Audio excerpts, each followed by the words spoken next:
కోరికలు తీరడానికి చిట్టీలు రాస్తారు మంజుల కుటుంబం. పూర్తి వివరాలు ఈ వీడియోలో చూద్దాం.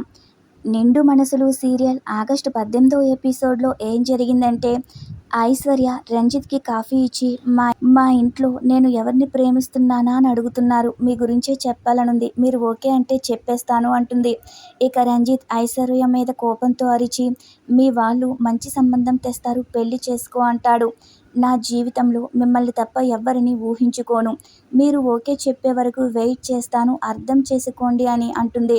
ఇక రంజిత్ కోపంగా లోపలికి వెళ్ళిపోతాడు. మరో సీన్లో పంతులు గారు మంజుల కుటుంబంతో, పూజ పూర్తయింది కాబట్టి మీ కోరికలు ఒక పేపర్ మీద రాసి చిట్టీలు అమ్మవారి దగ్గర పెడితే ఖచ్చితంగా నెరవేరతాయి అని చెబుతారు. ఇక అందరూ పేపర్ మీద తమ కోరికలు రాయడం మొదలు పెడతారు. ఘన అయితే తన మనసులో అమ్మకిచ్చిన మాట నిలబెట్టాలి, దానికి కారణమైన ఎవరు సుఖంగా ఉండటానికి వీల్లేదు అని రాస్తాడు. ఇక ప్రేరణ సిద్ధు ఆయురారోగ్యాలతో ఉండాలని రాస్తుంది. ప్రేరణ ఆశయాలన్నీ నెరవేరాలని సిద్ధు రాస్తాడు. నేను నా భర్తతో సంతోషంగా ఉండాలని సాహితీ రాస్తుంది. కుటుంబం మొత్తం సంతోషంగా ఉండాలి అని మంజుల రాస్తుంది. విజయానంద్ మాత్రం ఆలోచించి, డబ్బు హోదా అన్నీ ఉన్నాయి కానీ రాజశేఖరం మాత్రమే నా ఆనందానికి అడ్డుగా ఉన్నాడు, వీడి గురించి రాస్తాను అనుకుంటాడు. రాజశేఖరం నా దారికి అడ్డు వస్తే అతను ఉండకూడదు అని రాస్తాడు. భార్య పిల్లలతో సంతోషంగా ఉండాలని రాజశేఖరం రాస్తాడు. అయితే నా కూతురికి మంచి సంబంధం రావాలని ఇందిర రాస్తుంది.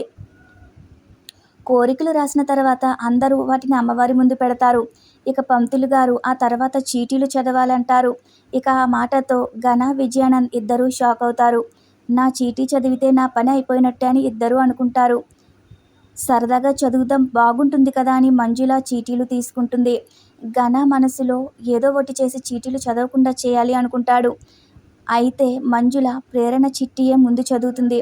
తర్వాత సిద్ధు చిట్టి చదువుతుంది. ఇక సాహితీ చిట్టి చదివాక అందరూ సాహితీని ఆట పట్టిస్తారు. ఆ తర్వాత ఇందిరా చిట్టి, రాజశేఖరం చిట్టి, ఇక మంజుల చిట్టి అన్నీ వస్తాయి. ఆఖరికి విజయానంద్ చిట్టి చూస్తే కొట్టేసుంటుంది. ఇక అందరూ షాక్ అవుతారు. సాహితీ ఎంత చదవాలని ప్రయత్నించినా చదవలేకపోతుంది. నేను రాజాను, నా దారికి ఎవరూ అడ్డు రాకూడదని రాజశేఖరం కవర్ చేసేస్తాడు. సాహితీ ఘన చిట్టి చదివే టైంకి నా కోరిక చదవద్దు అని ఘన అడ్డుకుంటాడు. ఘన లాక్కుని చిట్టిని హారతి మీద పడేస్తాడు. ఇంకా అలా చేయడంతో అందరూ షాక్ అవుతారు. నీ కోరిక నెరవేరడం అమ్మవారికి ఇష్టం లేదేమో అని విజయానంద్ అంటాడు. మరో సీన్లో సిద్ధు ప్రేరణతో, వ్రతం పూర్తయింది, నా కోరిక తీరుతుంది అంటుంది.